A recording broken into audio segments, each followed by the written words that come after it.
ஈரோட்டில் திருப்பூர் குமரனின் பிறந்த நாள் விழா கொண்டாட்டத்தின் போது இருசக்கர வாகனத்தில் அதிவேகமாக வந்த இளைஞர்கள் பைக் சாகசம் செய்து அட்ராசிட்டியில் ஈடுபட்டு பொதுமக்கள் மத்தியில் அதிருப்தியை ஏற்படுத்தியுள்ளது. சுதந்திர போராட்ட வீரர் திருப்பூர் குமரனின் 121வது பிறந்த நாளையொட்டி ஈரோடு மாவட்டம் சிவகிரியில் உள்ள திருப்பூர் குமரனின் திருவுருவ சிலைக்கு செங்குந்தர் மகாஜன சங்கத்தின் இளைஞரணி சார்பில் மாலை அணிவித்து மரியாதை செலுத்தப்பட்டது. அப்போது அந்த அமைப்பைச் சேர்ந்த இளைஞர்கள் சாலைகளில் செல்பவர்களை அச்சுறுத்தும் விதமாக தங்களது இருசக்கர வாகனத்தில் அதிவேகமாக வந்ததோடு பைக் சாகசத்திலும் ஈடுபட்டனர். மேலும் மேலதாளங்கள் முழங்க சாலையில் நின்று குத்தாட்டம் போட்டு பொதுமக்களுக்கு இடையூறு ஏற்படுத்தினர். இதனால் சுமார் 1 மணி நேரத்திற்கும் மேலாக போக்குவரத்து பாதிக்கப்பட்டது.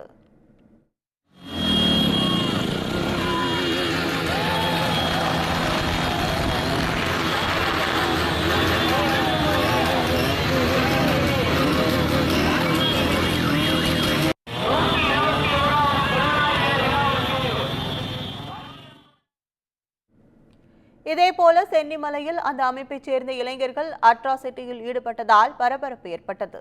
சுதந்திர போராட்ட வீரர்களின் பிறந்த நாளை அனுசரிப்பதாக கூறி பொதுமக்களை அச்சுறுத்தும் விதமாக பைக் சாகசங்களில் ஈடுபடும் நபர்கள் மீது போலீசார் எந்தவித நடவடிக்கையும் எடுக்காமல் இருப்பது பொதுமக்கள் மத்தியில் அதிருப்தியை ஏற்படுத்தியுள்ளது.